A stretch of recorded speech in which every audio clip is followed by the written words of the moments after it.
اور آپ نے جواب نہیں مانگا، نہ کل نہ آج۔ وہ مسکرا کے اٹھا اور پیچھے کھڑکی کے ساتھ رکھ کے اسٹینڈ تک گیا۔ کھڑکی پوری دیوار جتنی اونچی تھی، اس کے پردے کھلے تھے اور اس کے پار بارش میں بھیگتا سبزہ اظہار دکھائی دے رہا تھا۔ وہ تالیہ کی طرف پشت کیے بوتل سے پانی چائے کی برقی پتیلی میں انڈیلنے لگا۔ مجھے نہیں معلوم اس روز تمہارے ساتھ کیا ہوا تھا تالیہ، میں صرف یہ جانتا ہوں کہ میرے ساتھ کیا ہوا تھا۔ میں نے سنا کہ ایڈم تمہیں پکار رہا ہے کہ نیچے آؤ، لیکن جب میں نے پلٹ کے دیکھا تو ایڈم حیرت سے پیچھے دیکھ رہا تھا جہاں صرف اندھیرا تھا۔ ہم دونوں پیچھے کو پلٹے، لیکن دروازہ ایک سیاہ دیوار میں بدل چکا تھا۔ پیچھے کا راستہ ختم ہو چکا تھا۔ میں واپس مڑا تو دیکھا سامنے ایک اور دروازہ تھا۔ نہ اس دفعہ کوئی دریا تھا، نہ کوئی بارش۔ وہ چابی جو یون صوفو نے بنائی تھی وہ عجیب سی تھی۔ میں نے آگے کا دروازہ کھولا تو ہم جونکر اسٹریٹ پہ نکل آئے تھے۔ تم ہمارے ساتھ نہیں تھی اور میں زخمی تھا۔ وہ گردن جھکائے اب پتیلی پہ ٹائمر سیٹ کر رہا تھا۔ بٹن دبا کے وہ اس کی طرف مڑا اور اسٹینڈ سے ٹیک لگائے، ہتھیلیاں دونوں اطراف میں میز پہ جمائے، اس کو دیکھ کے کہنے لگا، میں زیادہ دیر ہوش میں نہیں رہ سکا تھا۔ ایڈم کہاں گیا مجھے معلوم نہیں ہو سکا، لیکن جب میں ہسپتال سے جاگا تو اشر میرے ساتھ تھا۔ میں نے تمہارے بارے میں دریافت کیا، لیکن کسی نے تمہیں نہیں دیکھا تھا۔ ایڈم کے بارے میں سنا کہ وہ ٹراما سینٹر میں، اس کی یادداشت کھو گئی ہے۔ میں ایک دو دفعہ اس سے ملنے گیا، لیکن وہ مجھے نہیں پہچانتا تھا۔ اس کا ذہن اس دن تک واپس چلا گیا تھا جب وہ میرا باڈی گارڈ بنا تھا۔ میں نے اسے زیادہ تنگ نہیں کیا اور واپس اپنی زندگی میں چلا گیا۔ آپ نے استعفیٰ واپس لے لیا؟ اس نے آنسوؤں کا گولا بدقت نکلا۔ ہاں، لیکن میں ہر چیز سے بددل ہو گیا تھا۔ چند ماہ تک ہر روز سونے سے پہلے میں سوچا کرتا تھا کہ تالیہ نے ایسا کیوں کیا، وہ کیوں واپس نہیں آئی، کیا اس نے یہ جان بوجھ کے کیا؟ کتیلی کی گھنٹی بجی تو وہ مڑا اور کیبنٹ سے 2 مگ نکال کے رکھے، پھر کتیلی اٹھائی۔ اس کے اندر سیاہ پانی، گرم پانی ابل رہا تھا اور کھڑکی کے باہر ٹھنڈا پانی برس رہا تھا۔ میں نے ذوالفقار کو ڈھونڈنا چاہا، وہ نہیں ملا۔ میں نے شکار بازوں کو تلاشا، شاید کوئی تمہیں اس دنیا سے واپس لے آئے۔ میرا خیال تھا تم وہاں پھنس گئی تھی۔ چند ماہ تک میں خود فراموشی کی حالت میں رہا۔ میرا کیریئر متاثر ہوا، دوسرے لوگ میری کرسی پہ نظر رکھنے لگے۔ تب مجھے تم سے گلے بھی تھے اور شکایات بھی۔ تب تم واپس آ جاتی تو شاید میں حساب مانگتا۔ وہ اب گرم ابلتی دھار مگ میں انڈیل رہا تھا، گردن جھکی تھی اور الفاظ ٹھہر ٹھہر کے لبوں سے نکل رہے تھے۔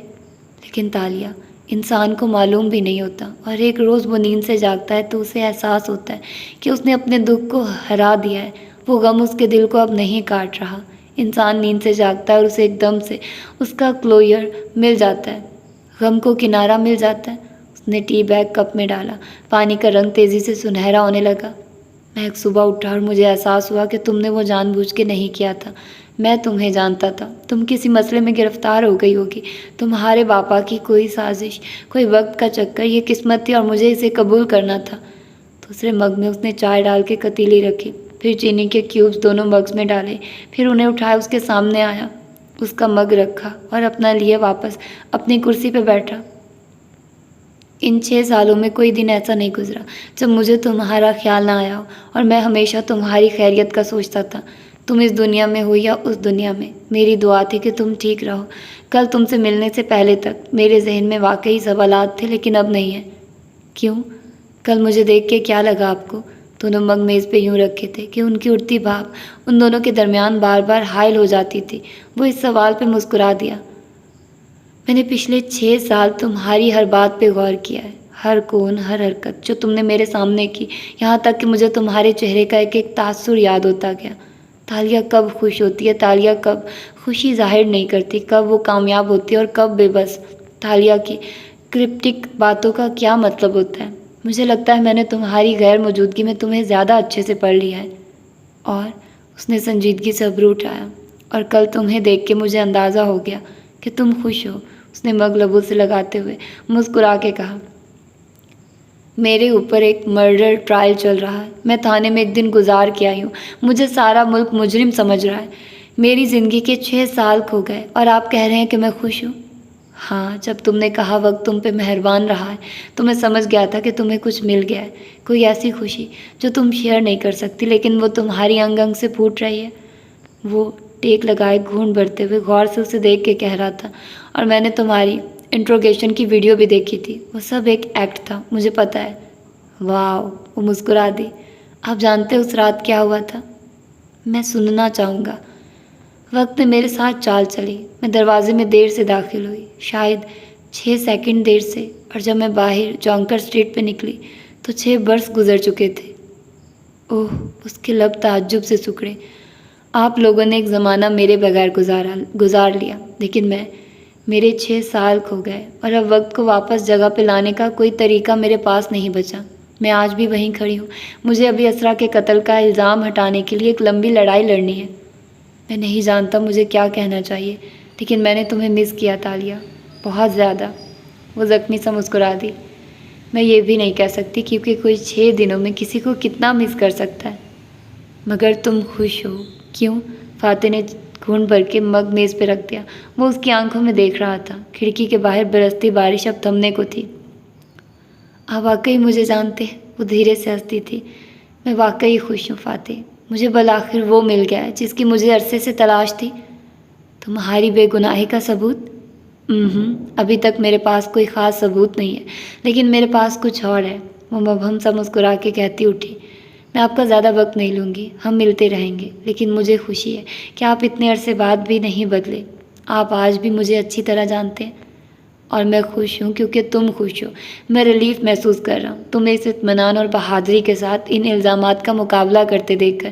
میں نے تمہیں کہا تھا کہ میں تمہیں اس معاملے سے نکال لوں گا، لیکن اب مجھے نہیں لگتا کہ تالیہ مراد کو میری مدد کی ضرورت ہے۔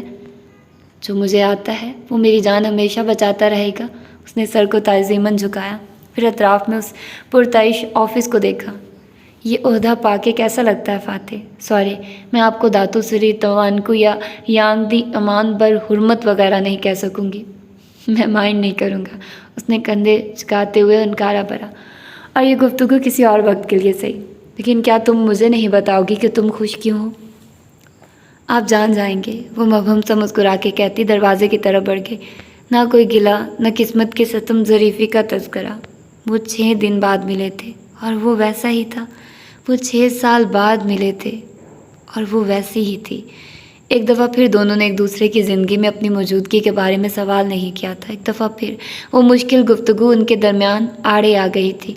وہ ان اونچے دروازوں سے نکلی تو ہال کے پار دروازے کے سامنے اشر محمود کھڑا تھا، 3 پیس میں نکسک سے تیار۔ وہ تندہی سے اسے گھورے جا رہا تھا۔ اسے دیکھ کے تالیہ کھلے دل سے مسکرائی اور اس کی طرف آئی۔ تم کیا کر رہی ہو؟ وہ ماتھے پہ شکنے ڈال کے بولا۔ مجھے پردھان منتری نے بلایا تھا، آپ کو اعتراض ہے کیا؟ ایش ابرو اٹھا کے پوچھا۔ اشر نے ایک کامن روم کی طرف اشارہ کیا اور خود اس طرف بڑھ گیا۔ وہ پیچھے آئی، اندر آ کے اس نے دروازہ بند کیا اور اس کی طرف گھوما۔ میں نے سنا ہے پولیس کو ایک کنٹینر ملا ہے اور فنگر پرنٹس وغیرہ بھی، ان کا میچ ڈھونڈا جا رہا ہے۔ وہ دبی آواز میں گھر آیا۔ تالیہ نے مسکرا کے شانے اچکائے۔ میں صرف اتنا جانتی ہوں کہ میں نے اپنے ماسک پہنے اغوا کار کو زخمی کیا تھا اور اس نے مجھے، معلوم نہیں ماسک کے پیچھے کون تھا، لیکن پولیس یہ ضرور دیکھے گی کہ کس کی ناک پہ زخم کا نشان ہے۔ اس نے اشر کی ناک کی طرف اشارہ کیا۔ اوہ پلیز، وہ غصے سے بولا، تم نے مجھے فریم کرنے کے لیے بہت ہی ظاہری ثبوت چھوڑے ہیں۔ اگر میں اغوا کار ہوتا تو اس کنٹینر کو صاف کیوں نہ کرتا، سارے ثبوت وہیں کیوں چھوڑ دیتا؟ جیسے میں اسرا کی قاتل ہوتی تو اپنے ہی کارٹ سے کیک کیوں آرڈر کرتی؟ اشر ایک دم بالکل لاجواب ہو گیا۔ یہی مسئلہ ہے حقیقی دنیا کی پولیس کا اشر، وہ صرف ظاہری ثبوتوں کا پیچھا کرتی ہے۔ اگر آپ کے فنگر پرنٹس اس کنٹینر پہ مل گئے نا اشر، تو آپ بڑی مشکل میں پھنسنے جا رہے ہیں۔ تم، مارے ضبط کے اس کا چہرہ سرخ ہو گیا، تم اچھی طرح جانتی ہو میں نے تمہیں اغوا نہیں کیا تھا، پھر تم ایسا کیوں کر رہی ہو؟ اور آپ بھی اچھی طرح جانتے ہیں کہ اسرا کا قتل میں نے نہیں کیا تھا، میں بے قصور تھی۔ میں اتنے بے وقوفانہ ثبوت کیسے چھوڑ سکتی تھی؟ لیکن مجھ سے تنفر کے باعث آپ نے سب سے پہلے مجھے الزام دیا۔ آپ کی گواہی نے مجھے مفرور ملزم بنایا، تو اگر میں ٹرائل کا سامنا کرنے جا رہی ہوں تو میں اکیلی کیوں جاؤں؟ آپ آرام سے کیوں بیٹھے؟ میں اس کیس کو ایک چٹکی میں اپنے اوپر سے ختم کروا دوں گا، سمجھی آپ؟ اس نے چٹکی بجا کے کہا اور مڑ گیا۔ یعنی ایک دفعہ پھر اشر محمود خود کو تالیہ کے خلاف اتنا مصروف کر لے گا کہ اسے کچھ اور نظر ہی نہیں آئے گا۔ وہ بڑبڑائی تھی۔ اشر محمود جاتے جاتے رکا، پھر آہستہ سے پلٹا۔ مصروف؟ اسے اتنا معلوم تھا کہ تالیہ بے مصرف کوئی بات نہیں کہا کرتی تھی۔ ہاں نا، مصروف۔ آپ تالیہ مراد کو گرفتار کرنے میں اتنے مصروف تھے کہ نوٹری پبلک یا میوزیم کی طرف سے آنے والی کالز پہ آپ نے توجہ نہیں دی۔ کیسی کالز؟ یہی تو مسئلہ ہے، آپ جیسے لوگ جب حکومت میں آتے ہیں تو ہر 2 ماہ بعد اپنا نمبر بدل لیتے ہیں تاکہ عام عوام کی رسائی سے دور ہو جائیں۔ وہ اس کی آنکھوں میں دیکھ کے دھیرے دھیرے کہہ رہی تھی، اس لیے نوٹری والوں کا آپ سے رابطہ نہیں ہو سکا۔ وہ اسرا کی وصیت پہ عمل کرنا چاہتے تھے، لیکن چونکہ آپ وصیت کے ایگزیکٹیوشنز نہیں تھے، اس لیے انہوں نے آپ کو زیادہ تنگ نہیں کیا اور وصیت پہ عمل درآمد کروا دیا۔ اوہ، وہ اینٹیک نوادرات؟ اشر نے گہری سانس لی۔ مجھے معلوم ہوا تھا کہ میوزیم وہ آپ کے حوالے کرنے جا رہے ہیں۔ پہلی بات، ان کی کوئی خاص ویلیو نہیں ہے۔ دوسری بات، اس وصیت کے خلاف میرا ایک کلیم چٹکی میں اس کو منسوخ کروا سکتا ہے۔ وہ اینٹیک میرے خاندان کی ملکیت تھے اور میری ہی رہیں گے۔ وہ اینٹیک جس میوزیم کے پاس امانت تھے، انہوں نے کل وہ مجھے دے دیے تھے کیونکہ وصیت کے مطابق ان پہ میرا حق تھا۔ میں ابھی عدالت میں کلیم جمع کروا دوں گا اور وہ مجھے واپس مل جائیں گے۔ اگر آپ نے وہ بیچ دیے تو آپ کو ان کی قیمت ادا کرنی ہوگی۔ تالیہ لمحے بھر کو چپ ہوئی، پھر سر ہلایا۔ آپ درست کہہ رہے ہیں، آپ سول کلیم داخل کرا کے انہیں واپس لے سکتے ہیں۔ جب میں واپس آئی تھی تو سب سے بڑا عذاب مجھے یہ اینٹیک لگے تھے جو اسرا نے میرے گلے ڈال دیے تھے، لیکن پھر مجھے احمد نظام نے ایسی بات بتائی جس سے مجھے یقین ہو گیا کہ وقت مجھ پہ بہت مہربان رہا ہے۔ کیا؟ وہ پتلیاں سکیڑے اسے دیکھ رہا تھا۔ یہ کہ ملیشیا میں سول مقدمے کا ایک اسٹیچو آف لیمیٹیشن ہوتا ہے۔ آپ وکیل ہیں، آپ کو یاد ہے کتنی میعاد تک آپ کسی کے خلاف سول مقدمہ دائر کر سکتے ہیں؟ اشر محمود کی رنگت ایک دم سفید پڑی۔ اس نے تیزی سے سیل فون نکالا، مگر وہ مسکرا کے کہے جا رہی تھی۔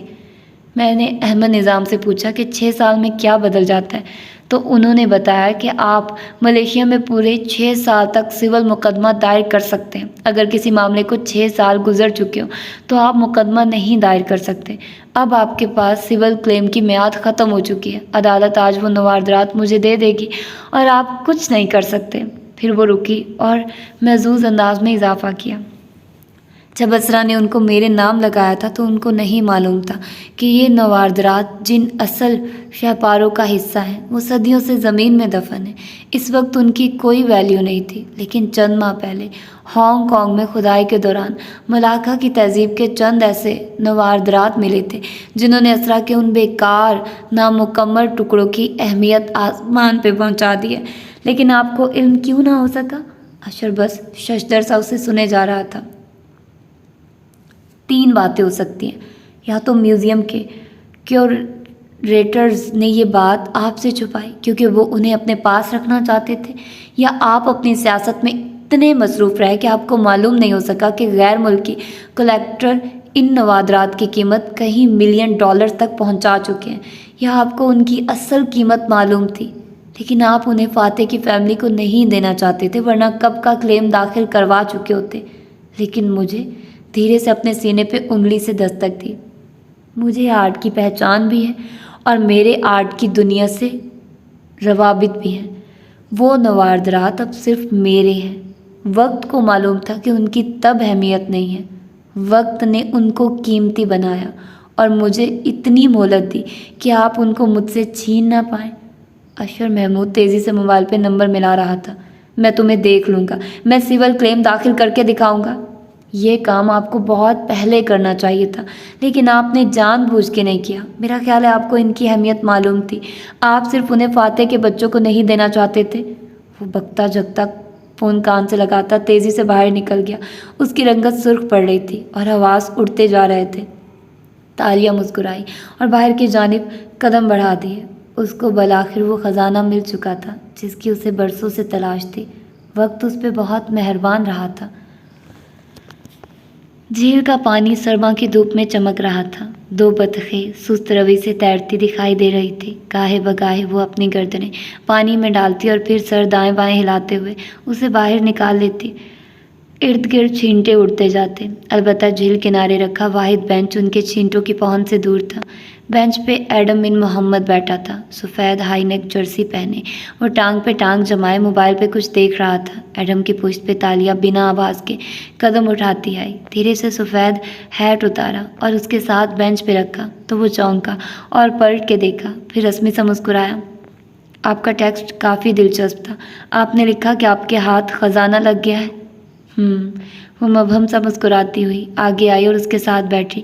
دونوں کا چہرہ اب جھیل کی طرف تھا اور ان درمیان سفید ہیٹ رکھا تھا۔ مجھے یہ بھی معلوم ہوا ہے کہ آج اسرا محمود کی وصیت کردہ نواردرات آپ کو تفویض کر دیے گئے ہیں۔ تالیہ نے گردن موڑ کے اسے دیکھا، اس کی مسکراتی آنکھوں میں ڈوبتے سورج کا عکس تھا۔ اپنی معلومات اپ ڈیٹ کر لیں، میں نوٹری پبلک سے آ رہی ہوں۔ نہ صرف نواردرات مجھے مل گئے ہیں بلکہ میں نے انہیں موقع پہ فروخت بھی کر دیا ہے۔ اتنی جلدی گاہک کیسے مل گئے آپ کو؟ میں اتنے دن سے گاہک کی تو تلاش کر رہی تھی تاکہ وصیت پہ عمل درآمد ہوتے ساتھ ہی سیل مکمل کر دوں۔ مجھے میری رقم مل چکی ہے اور نواردرات اپنے نئے مالکوں کے پاس پہنچ چکے ہیں۔ اب مجھے ان کے چوری ہونے کا ڈر بھی نہیں ہے۔ دلچسپ، 6 سال کی قانونی میعاد نے آپ کو بچا لیا کہ آپ اسی لیے 6 سال بعد آئی ہیں تاکہ آپ ان نواردرات کو حاصل کر لیں۔ ایڈم نے نوٹ بک نکالی اور گھٹنے پہ اس کو رکھ کے کچھ لکھنے لگا۔